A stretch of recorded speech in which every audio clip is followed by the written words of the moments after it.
So, hi guys. Hi, I'm Colin Lee. I write apps for some bookseller. It doesn't matter. But I'm a mobile engineer, and I wanted to talk about mobile in particular because there's this huge thing where everybody wants to just have this holy grail where you throw some tool, React Native or some other thing, and it just does all the things. So I wanted to talk about the fact that maybe all of our solutions don't have to be React Native. There might be alternatives that are interesting in their own way and worth our time and attention for lots of reasons. So I'm going to talk about Kotlin and Flutter today.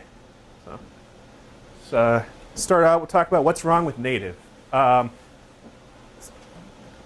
a little background to get you guys to understand this, I'm actually a native mobile developer. That's my day job. So I can talk about this with some authority, I think. Native is awesome. It serves a great role. But there's a little bit of a problem here. If we're trying to write native apps, and we want to cover every platform because we want our customers are everywhere, I mean, Android is still kind of on Java 6. In fact, even if you look at the whole Java 6 spec, it doesn't cover that. There's Java 5 stuff because it doesn't... Yeah, they still haven't caught up with Java 6 even, really, but they're trying to get onto 7 and 8. Wake up. There you go. iOS is you either write your app in Objective-C or Swift, and you have a whole debate about that. Android could be Kotlin, of course. Server, you're probably going to write in Java 8 Spring, so you can't share code as easily with your Java 6 Android. Maybe Node.js, maybe Python, Ruby, whatever works. Your web's going to be one of a billion noun frameworks. I think it's unfair to say it changes every year. It's actually, I think, gotten a little bit better. At least people are crystallizing around a few solutions. It's gotten more like, I don't know, React, Vue, and Angular maybe. But the point is, you can't easily share a lot of code between these things because they just don't work well together. The way that the frameworks work. And on desktop, you're either on Objective-C and C# because you have to do Windows as well, Mac as well as Windows, right? You want to cover your bases, cover all your customers. How many different code bases is this to do all this stuff? And so everybody's got this idea of a holy grail to try to solve this problem. So here we end up making patches many times for each individual framework if we make the same mistake. You may end up, new features require many teams to be involved in the feature because each one of them has their own stake in it. Come on, you're totally welcome to come in and grab a seat. Business logic and models are going to have little differences that can become bugs because the teams don't talk with each other about each individual little point. I know this very much firsthand. We'll end up having to try very, very hard to make sure that every stage of the way we're trying to stay in sync. But if you have 10 code bases, you're going to have 10 different code bases. So is hybrid the magic solution to solve all problems? No. Despite the sales pitch, it sucks. If you've ever used Cordova or PhoneGap or I can't remember all the many, many ones. There's Xamarin and Ionic, you name it. There's so many of them. Most of them are pretty bad. In fact, I would go so far to say that you're basically, in some cases, just taking a web page, dumping it on top of whatever will accept it, and calling it an app. And what often happens is you'll build an app that solves your purpose and well enough to be a proof of concept, but then somebody will say, hey, I want this page to work this way for this customer. And you'll say, hey, I don't have that close link to the hardware where I can do that. I don't have that capability. It's not provided. So you'll end up with subtle bugs throughout your apps by writing in a hybrid framework usually.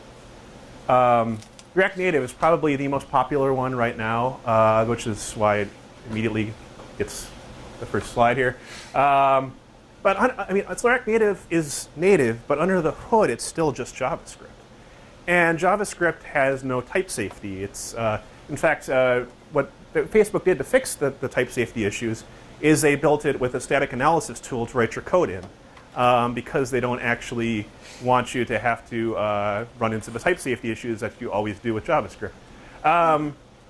Error handling, you end up having all these deep callbacks oftentimes with JavaScript.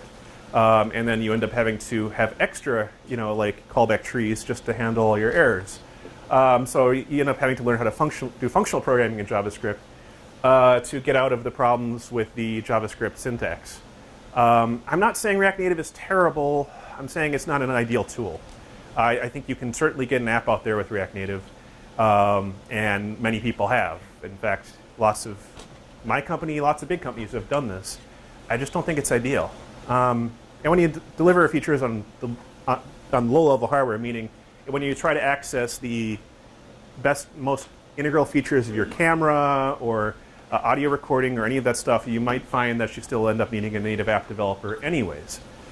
And one of the things that they promise about React Native is that you'll have one code base, that you'll be able to share all your code. In actuality, you end up having to still have two different code bases with their own native app developers who understand that platform, because you're developing for native features, which requires understanding the platform. So it doesn't really deliver on all the promises. It's not a terrible tool, but it's not ideal in any way, shape, or form. Xamarin, actually, C# is a great language. I'm not going to diss it, but the Xamarin platform itself ends up having a lot of problems. It's not ideal either. And again, you still need your native app developers. PhoneGap Cordova is not even worth talking about. Let's talk about Flutter. So I've been dissing hybrid apps at my last conference for DevFest, actually. And I kind of glossed over Flutter. And in some time since, I actually went through and took a deep dive into it. What I found was, for a framework where I didn't actually know the language, Dart, I was able to pick it up and build the exact same demo I'd done in Kotlin Multiplatform in only 2 to 3 hours, not even knowing the language. So I'm going to walk you guys through a quick Flutter demo just because it's something new and cool, and it has better performance than any of the hybrid solutions today. So we'll take a quick look at Flutter. It's still in beta. People see beta and they freak out. Gmail was in beta for years. This is Google, by the way. And there's actually, I don't know if you guys know the Hamilton, the Broadway play. They have a mobile app, and it's written in Flutter, has more than 1 million users, and it's a Google Editor's Choice app. So it's legit and it's out there, and you can use it in production. It's just a little young. That's all. So let's take a dive. As I said, it's Google's choice, or not their only cross-platform framework, mind you. But what it does that makes it very different from the other hybrid solutions is it's actually, they took the idea of making a game engine. Like you've got games like, say, like Angry Birds or Clash of Clans or one of those things. They're all written on top of a C++ game engine, right? Which talks directly to the OpenGL hardware. It's very performant. They don't have to have multiple code bases, aside from minor tweaks just for the layer that it's running on. For the most part, the games just work. So what Flutter did is they took the idea of, okay, we've got this native Android app.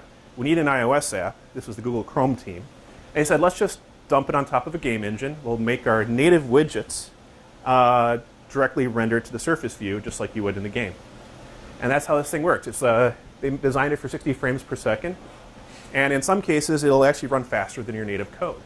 So Flutter is actually intensely interesting, even though it may not have as tight integration to the API as your Android frameworks or your iOS frameworks.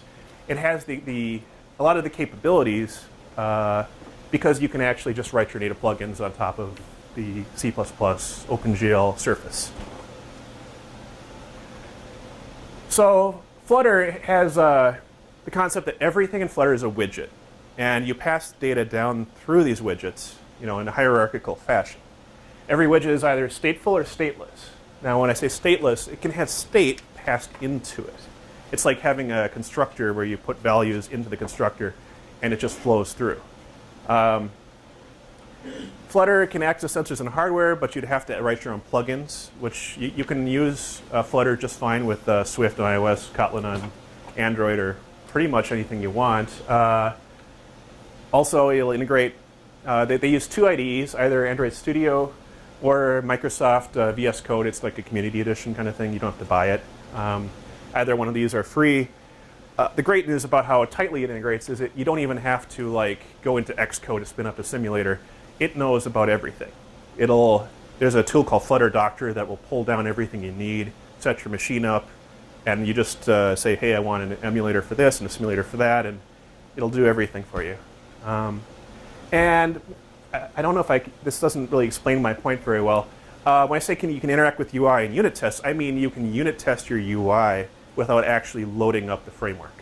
Essentially, Flutter doesn't have to load Android and do a full integration test to be able to actually test your UI. The framework just knows how you can unit test everything in it.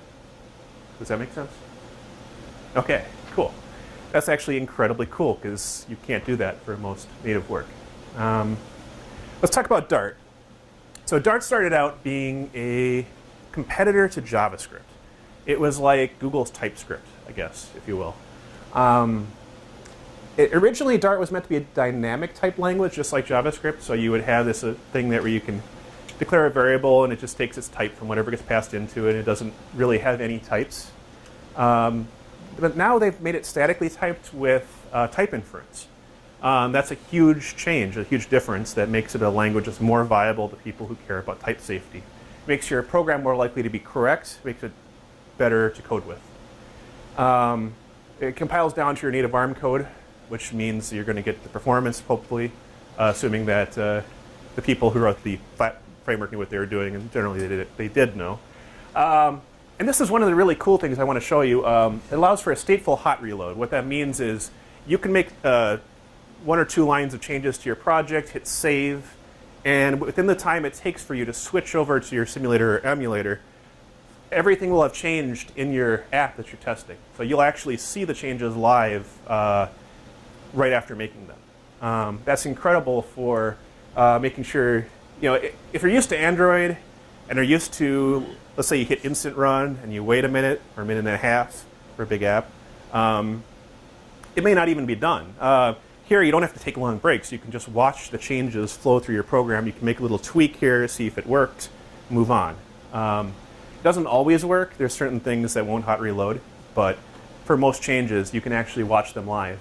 And it actually has ArxJava ideas built into the language. It has these features that are actually capable of doing all the functional programming techniques that you would use ArxJava or ArcSwift to do, or Reactive Cocoa, what you name it. It's all built into Dart, which is great. It should be language level anyway. Move on. Another thing that's crazy, like I said, React Native, you're going to have still 2 code bases, even though it's a lot of shared code. In Flutter, the code is literally identical. I just have 1 code base, and it generates both. So Dart can compile to JavaScript, although in this case it's actually compiling to ARM code, as I mentioned, for Flutter. But because it can compile to JavaScript as well, which was the original way you used it back in the day, you can actually share logic with the web app. And in fact, I was talking to someone earlier today. He is asking me, well, why can I, if I was using Flutter for my mobile app, what can I do for my desktop? And I pointed out, well, there's Electron. And I went and looked it up, and actually there's an Electron Dart layer, so you can actually write your desktop app with Dart and share some code with your Flutter app if you wanted to. So there's a lot of room for code sharing here, even in addition to just Android and iOS. I'm not going to guarantee it'll be lots of code sharing or it'll be good code sharing. That's up to you. And yes, Dart also runs on servers. I haven't tried it myself, and I can't speak to how awesome it is as a server tool. I guess you can try it. Report back to me. You'll see some code. All right. Enough chatting. All right. Just using Android Studio here, if I can get it up. Come on. Where are you? Window. What's going on? Oops, that was it. Presentation. That's the wrong one. Change windows. I should have prepped. Okay. Too many windows. Sorry, guys. That. So this is pretty much the only code in the app here. Like I said, everything in Flutter is a widget. So we have a stateless widget as our main thing here for this app. I just made a quick little stupid incremental trucker game as a demo. It's not very incremental yet because I haven't added any upgrades or anything cool to it. So I have a stateless widget passing data to a stateful widget. Not really doing anything fancy yet. And this is the main chunk of code here. I'm just laying out my variables, my state, building up UI. It's UI as code, which I don't like, but you can certainly like extract this to another file and just kind of like keep your layouts in one place if you wanted to. I guess the one thing about UI as code is that keeping that together, at least you can keep your logic close to what's being rendered. But anyway, so there's not a whole lot going on here. You'll notice the set state function looks exactly like React for web frameworks. It kind of is. It's the same function and idea. And I think some of this stuff I'm not even using right now. But here's the main point. I'm just going to... I don't care about that. I've got this load generator. It's going to generate loads every 5 seconds. So future delayed is the using the RxJava kind of functionality of Dart. So here we are. This is going to build up a row on a list view. And every time I click on a row, it's going to remove one and add it to my money. So here we go. Let's take a look at, I think I have it running. Question is where? I think it's got both the simulator and emulator up. Okay. There we go. Oops. They're a little too big. So I can fit them on the screen.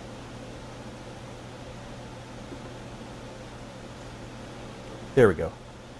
So as you can see, they're almost identical. I'm going to restart the iOS one so it starts from the beginning. Sorry. Window run. That's not it. Sorry, I'm working presentation mode here. Want to get up my emulator. Okay, I'm just going to drop out for a sec. Not that. Here we go. Oh, window. Okay. So I'm running on Android. I'm going to run it on iOS. Basically, here's the game. I can click here. It adds money to the money total at the top, and then it shows my little logbook here. There you go. And if I were to then go ahead, I don't remember which one I ran last. If I change the color here, let's say accents, like green instead. You just hit save. Let's see. It hasn't run yet. I'm running on the iPhone. Okay. Okay. Well, that's like green. I'm going to change it to something else. Purple. Sure. There's your purple. So the point is, by the time I can switch back from my IDE to the simulator or emulator, all the changes are reflected. It doesn't happen all the time, but if it's going to not work, it'll tell you down here that you might have to do a full reload at the bottom, and it'll just warn you, to go ahead and do a full reload. So that's using Flutter. Very simple example. I should probably post code somewhere. Presentation. Here we go. So yeah, that's Flutter. Cool. Let's take a look at some Kotlin code. Kotlin Multiplatform. It's a new thing as of November. Just came out, really. So this stuff's kind of young, I'll be honest. But the cool thing about Kotlin Multiplatform is they designed it from the get-go to provide an easy way to create interfaces so that you can write code, it'll run across all your platforms, but you can provide platform-specific code for your interfaces. I'll get down to more details here, don't worry. But I think kind of like the thesis, which we'll talk about later, is that with Kotlin Multiplatform, you don't necessarily have to have an identical code base. Instead, this is going to be a great tool for sharing code between multiple teams that know their platforms really, really well and know how to get performance out of them. Let's talk about this. So Kotlin Multiplatform doesn't replace your layouts and UI with some abstraction. It just uses what the platform provides. So you have to know, if you're going to write a web app in React with Kotlin, you're going to have to know React. If you're going to write an Android app, you have to know Android. It doesn't really solve those problems. What Kotlin Multiplatform solves is it allows code sharing between teams who know what the heck they're doing, which is great if you're doing more of an enterprise project. Because of the fact that it's basically just tying together the native glue, you can use any libraries and frameworks you want. You're not tied to, I only can use React. I can't use Vue or something else. There's nothing tying you down. You can use any libraries and platform frameworks you want, and that means you have the full breadth of everything that's possible on your platform. You can use all the Stack Overflow copy pasting you wanted. Yeah, I didn't really mean that as a joke. Anyway, yeah, and the great thing about this is every single line of your Kotlin code will compile down to native bytecode. So you're not actually generating JavaScript and trying to run it on a mobile device. So what's Kotlin? Let's talk about Kotlin. So Kotlin is from JetBrains. JetBrains is probably one of the best known companies that develops integrated development environments, programming editors for those of us who write code. It's a type-safe, null-safe functional language, which requires a lot of explanation that I probably won't get in one presentation. Let's just say it's great because it's highly interoperable with Java. It adds a lot of new innovations, which you get with modern languages like Swift or C# even, which is still older, or a whole host of other languages have been using newer features that Java just hasn't kept up with. Like lambdas and all kinds of things. I will get into those.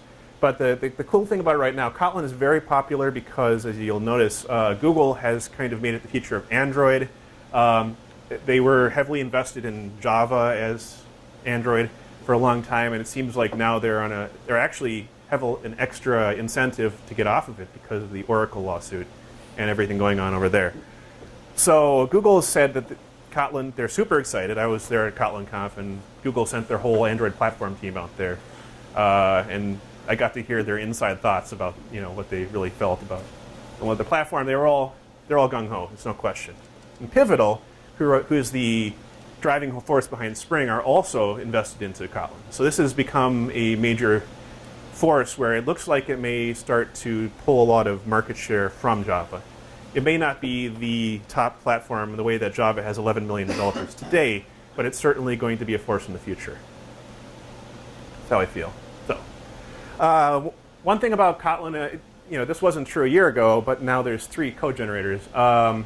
Originally Kotlin was just a JVM language like Scala or Java or JRuby, and now they've added support for they added support to compile JavaScript first. They finally added support for Kotlin Native. So you can actually build Kotlin code, compile it down to run on virtually any piece of hardware. Because of the LLVM code supports a lot of different devices. You can actually run it on like a Raspberry Pi. You're not tied down very much. And that gives you a lot of flexibility. This is why they wanted to invest in multi-platform, is once they built all the code generators, they figure why not make it easier to do cross-platform stuff. So obviously, Kotlin JVM, anything that runs Java, if you listen to Oracle, they'll say how many billions of devices that is. JavaScript is anything on the web, basically, and Kotlin Native is anything that runs native bytecode, virtually. So you can obviously use JVM. But the way most people use Kotlin across platforms, on Android, most people will go with the JVM solution, although you could go native, or even JavaScript. I wouldn't do it. iOS, you'd normally go with Kotlin Native. On web, Kotlin JS. Although people are starting to do a lot of WebAssembly, which I think may well be the future of the web in web apps. And it will do WebAssembly, sorry, with Kotlin Native. And desktop, you want to go JVM or native, although there are desktop frameworks for JavaScript.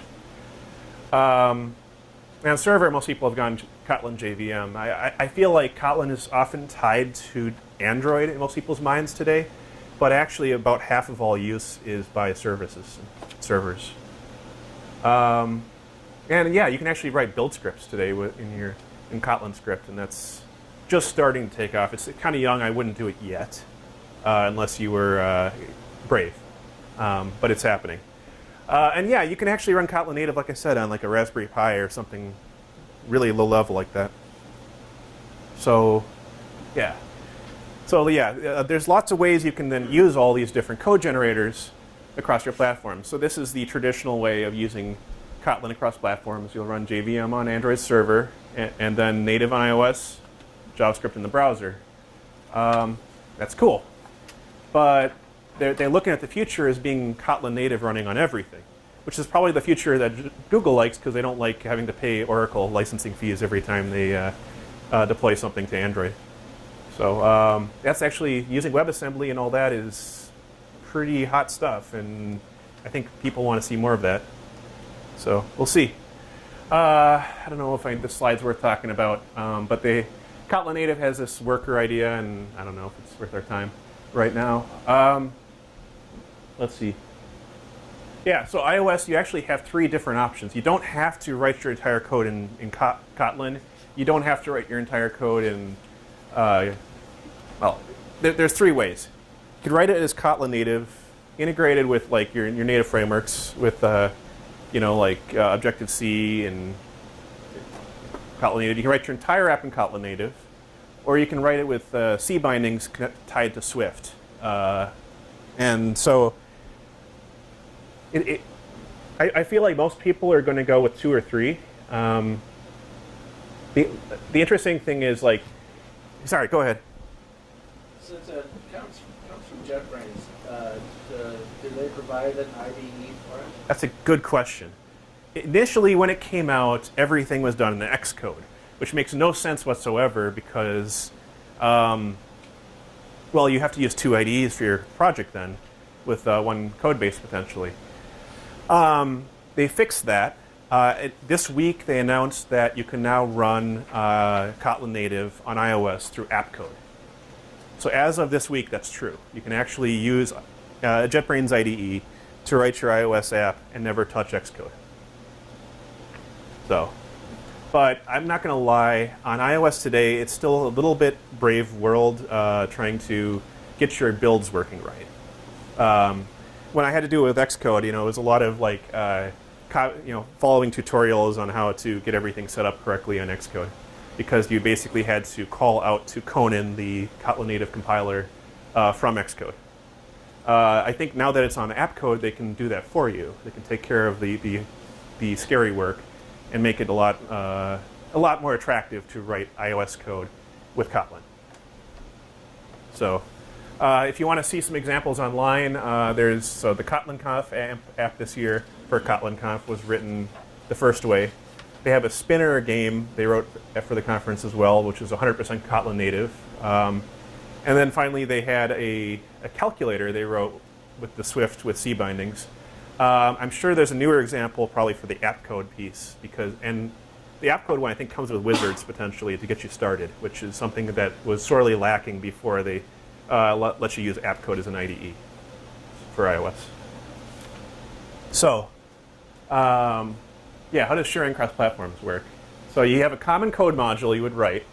What you typically do is you would have one common code module that applies to everything. You might have a common module for the clients, and I'll be pulled off net. And you'll have a common code module for the bytecode generator. So you might have like just JVM clients use this code, and just JavaScript clients use this code. So you have these common code modules that you can share, and then you have like submodules of the common code, which will export code that then works. So let's say you have some code that requires specific implementation that's only on the JVM. You can then have what's called, you use the keyword actual, and there's a keyword expect. We'll talk a little more about this. So if platform-specific code is required for what you're doing, use the expected keyword. and then that will then tell you, if you use that word in the common module, that will tell the compiler to look in the submodule for the implementation. That's how you get around platform-specific problems, is the expected keyword. So let's say I want to share date and time, which is something that's different every damn platform because date and time is really freaking hard. I know people think that sounds silly, but if you're a programmer, you know.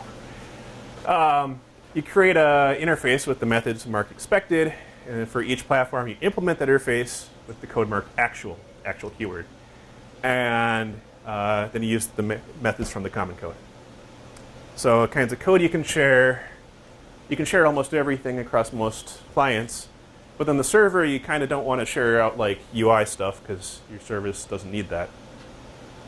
So pretty simple. One thing they did to make things easier with all this cross-platform stuff, you don't want to have to rewrite everything for each individual framework with expected and actual. So they made some libraries that work across all three code generators. Like Kotlin coroutines is an async await solution, kind of like C#, that will allow you to write your threading code that will work across different platforms. Or you can do file I/O, or atomic operations, serialization, all this stuff. Really, really useful to have a library that will solve the problem so you don't have to sit there writing different code for each individual case. And here's an example I just spun up. I was making the exact same game that you just saw in Kotlin. So here's my load, which has an ID, value, time it expires, distance, and the description.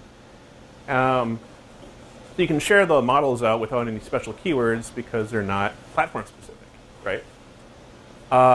But then, so here's something interesting. So in Kotlin, you have this idea of an object. An object is a singleton. It means that we only have one instance for the entire program. And you can create an expected singleton, which then means that I want to implement all of these methods as a singleton for each platform. So now that I have an expected singleton, expect object load generator, I can generate random numbers separately. Here we go. Here's the actual singleton. So I had to do some initialization for the JVM to use JVM methods. And here I'm generating random numbers with JVM methods and times with JVM methods. It's not that hard, but all it is I'm just expected and actual. That just takes care of it all. I'll kind of move on here.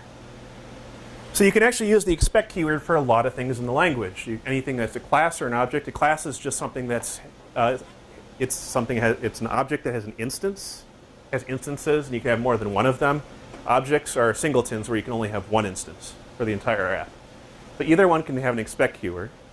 You can expect functions and then give actual implementations. You can expect interfaces, and actually you can expect annotations, which is kind of crazy. I'll show you some of that. So using this method, you can use the API of any library without, writing wrappers. Yeah. And it's great because you never use any implementation code inside your declarations. And naming matches perfectly. So you end up, if you make a call out to a particular method, in your library, you don't have to call a different method because you're on JVM versus native, because of the expected and actual keywords. So here I have an example where I'm actually calling out to my expected code. I'm just generating a load in this game.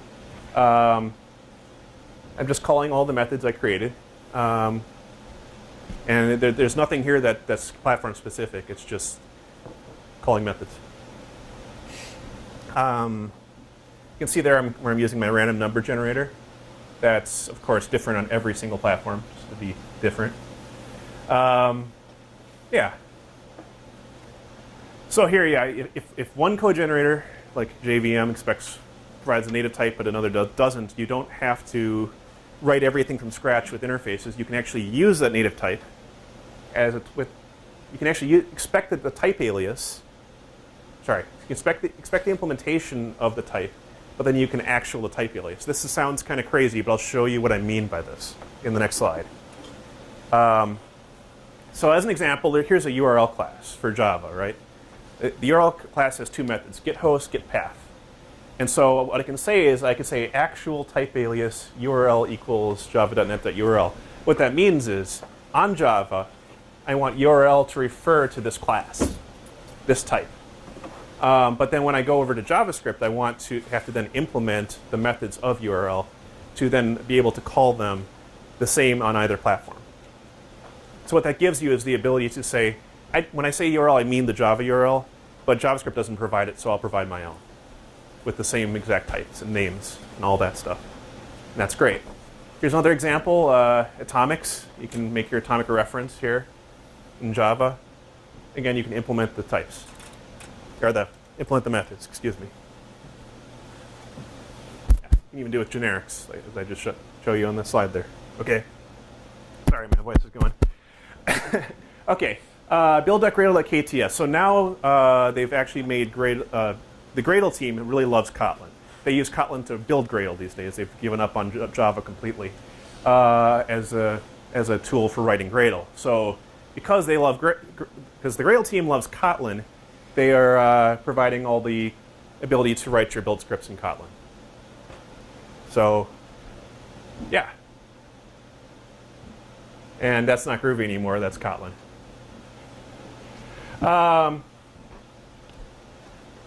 So the point of my talk here is like when you start writing an app with hybrid solutions, you end up having to hire an entire team that knows that hybrid solution. So you need these special framework skills that then become valuable because when that framework falls out of favor, you're going to have to hire people to maintain that sucker. And they're going to be harder to find. And it's going to suck. And they have hybrid bugs. I mean, just because a framework says that I solve all your problems, it'll work across all these platforms, there's things that happen that are specific to that framework which may have fewer people to fix them. And you're still going to end up, in most cases, hiring a native developer to make the app work perfectly across all these platforms. So hybrids leave you in kind of a pickle a lot of the time. I don't want to be too negative because obviously I'm a native developer, I'm biased, but I kind of feel like the hybrid solutions in general have let me down many times. And when I worked in a consulting firm with lots of developers working on things like Xamarin, I would hear about this endlessly from the people who were just tired of them and done. So I know. So in conclusion, Flutter, by using look-like widgets on a game engine that's super fast, you can build your app from a single code base. It's a great solution if you're kind of like building for a small startup or you want to get an app done quickly across a few things and not have to have lots of, if you're not writing a lot of like hardware tight code, that's probably a great solution. But if you're actually trying to build with a large enterprise team, something where you've got lots of developers who already know their platforms really, really well, maybe you should share code instead with something that'll let them use their expertise, let them apply what they know, rather than dumping React Native in there and forcing Android and iOS developers to write JavaScript. So you end up with two different solutions here that are both from Google and both really interesting, but each one serves a different purpose. I just want to kind of like point out that like the React Native thing, it's a lot of hype. I feel like JavaScript is kind of on borrowed time right now, where WebAssembly is coming along for a lot more browsers, a lot more people are using it, and I feel like mostly React Native is getting that hype from Facebook and from the apps that are already using it. But when you talk to people who've used it, you don't see like great stories. You don't hear them saying how they never want to write another line of Android anymore or iOS. Mostly you hear them say, well, we wrote this little section of our app and it works. So yeah, does anyone have any questions? Go ahead. So JavaScript is going to go back to being for scripting? Yes. I hope so. That's what I think. I think WebAssembly will be the nail,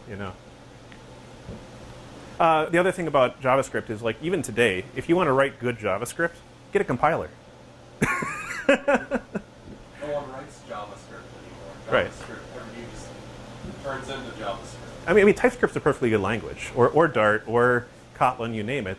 All these languages compile down to JavaScript. They're really good until it breaks, and then you have to spend Yeah. 6 times the amount of time you spent writing it. I mean, my brother's out in the Bay Area. He writes JavaScript as C++, and then a tool called I'm not going to remember it now. Anyway, it compiles to 60 to 70% native speed. But in order to get that kind of speed out of JavaScript, it has to write stuff that a normal human being wouldn't write, with lots of type hinting and extra characters that makes it really hard to read. Even if you take out the minifying and all that stuff, just trying to read JavaScript that's actually efficient and well written can be pretty bad, Yeah, go ahead. So I have a question. So Flutter seems pretty similar conceptually to React Native. Yeah, I mean, it does have a React style to it. So if you want to do like push notifications for an iOS app and for an Android app, how does that work? So that's a really good question. I haven't done push notifications with Flutter yet, so I can't exactly answer that one. I know that's been thought about. Any platform specific type Right. thing that's different on iOS or Android. Yeah. So there's plugins, and the plugins are written in native code, like native Android and iOS code, basically. The same way you'd make notifications for a C++ Angry Birds app, you do it with Flutter. It's just a game engine under the hood, really. The difference is, like a game engine, you have to have these plugins that take care of a lot of things for you. Basically, this is a game engine for business apps, if you think of it that way. That's why it gets this performance. That's also why it takes people to write these plugins in the first place to get close to the hardware. Yeah. Yeah. Go ahead. Yeah, so Kotlin Multiplatform, so if you're sharing code between like iOS, Android, native, or JavaScript, Yeah. using data types like a long or a string, like does Kotlin define specifically like a long is X bytes, Oh. a string is Unicode, like, or are those things sort of left to Kotlin? You can certainly. That's a good question. First of all. I know you can certainly define different types for each platform, but you really want to try to keep your model as unified as possible. What I did there is I basically just sort of said, hey, I'm going to use types that are likely the same between the two of them to make things easy. Right. But if you end up in a situation where there aren't similar types, you're going to have to do something like I did before, where you actual a type alias on one side and expect it on the other, or vice versa, you know what I meant? Yeah. And by doing that, you can then implement it exactly the way you want it. You can basically set up the type yourself to make sure you're getting what you expect. That's the worst case. Yeah, I just imagine a case where you like serialize something on Android and then try to deserialize it in iOS or extra app. Yeah. Well, like I said, if you create the type implementation yourself, that'll take care of it. But that's a lot of work. You want, when possible, you want to avoid that kind of thing, right? Yeah. Any questions? Yeah, go ahead. For someone like myself who has done a lot of Java and is looking to learn Android, would you recommend just going to Kotlin? I feel like I've been writing Java for Android for about 6 or 7 years now. And Java's getting old. Granted, they're trying to keep up. The standards committee is adding things. With the Oracle lawsuit, it's just one nail in the coffin. There's a lot of other things going on. People are coming from C#, for example, and they're expecting certain things in Java that aren't there. And so, like the Google team, all their docs, nowadays, if you go look over at the Google developer documentation site, the first example will always be in Kotlin. They've decided, like, the future is Kotlin. They're not going to force it on people yet. They're not going to make that decision for you for a few years, but it's on life support, I feel. I'm biased. I run the Kotlin user group. But I see the signs. Like, what was it? Like 9 months after Google announced Kotlin was a first-party citizen, over 20% of all Android apps that were on Java had switched to Kotlin on the Play Store. That's a massive move in a short period of time. and it's continuing to grow. I mean, a lot of companies are at a phase right now where they have some code in Kotlin. It's like a tiny piece of their app. But what you find out is that anybody who's been writing Android for a long time, it's hard to find engineers who are going to want to come to a new company and want to write only Java for the rest of their career. You know, they don't want to think in that mindset. They want to work on people want to use good tools. They don't want to use what they're used to. Does that make sense? So trying to recruit people to write Java on Android has gotten a lot harder.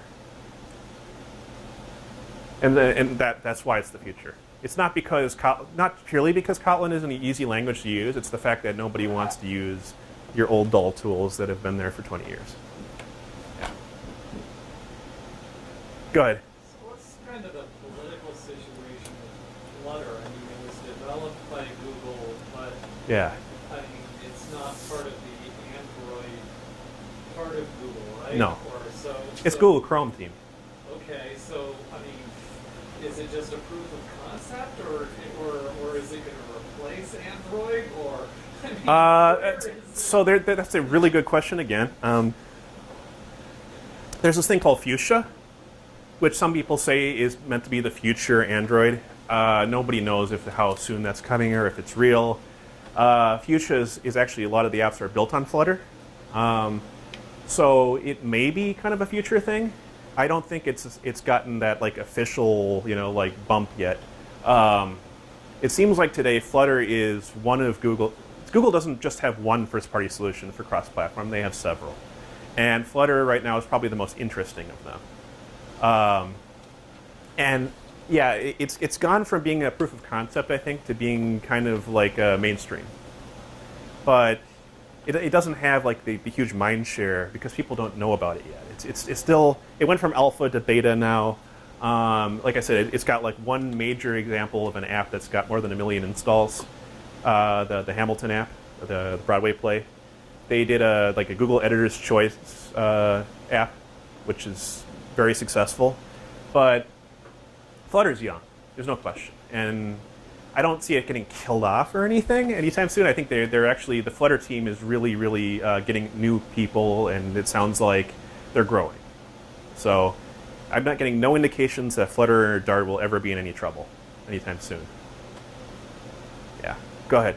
You talked about hardware with Flutter being an issue, or integrating with hardware. Yes. Well, obviously, if you're going to try to write a camera app or something like that, you're going to have to write some code that's specific to the platform. And so what you might end up doing is, if there isn't already a plugin out there on their plugin store, you may have to write something yourself. And they're trying to foster an open source mentality where people share the plugins to keep your code close to the hardware. So you can, say, access a barcode scanner app with zebra crossing or something like that, or Google Vision. All those things are being put out as plugins. So it's kind of like how Unity has a store. They're trying to foster a Flutter store for those hardware features. Now, granted, if the plugin doesn't do exactly what you want, you may have to improve it or write your own. And you would write 2 plugins, one for iOS and one for Android, correct? You'd write a plugin that supports both. It would have to have 2 implementations, yeah. Yeah. When you say they're building a Flutter store, do you mean literally like the Unity store where every single plugin of substance costs money? Or I think the focus is on open source. Yeah. No, I didn't mean store in that sense. I meant... A little scary, but... Well, who knows? I mean, Google built the Play Store. I mean, but so far it's been almost everything is open source out there that I've seen. I haven't seen any indication that anyone's charging money yet. Good. But yeah, it wouldn't surprise me, put it that way, that somebody will start making a for-pay model, like get this element in your app, Yeah, the Unity store is really useful. Like if you wanted to buy a bunch of avatars and stuff to put into your 3D game, it saves you a ton of coding and hiring designers and finding stuff. For all it's worth, the Unity store is not a bad thing. In my experience with code, yeah, it's all too easy to spend $40 and then start playing around with your new plugin that has an esoteric interface and then realize it doesn't actually solve the problem you need to solve. Granted. I'm just saying that it's not per se a bad thing. Yeah. If somebody wants to solve your problem for money and it's a lot less than it would cost you to build it, you know, it might be worthwhile. Any others? I don't know what we are in time. Cool. All right. Thank you, guys.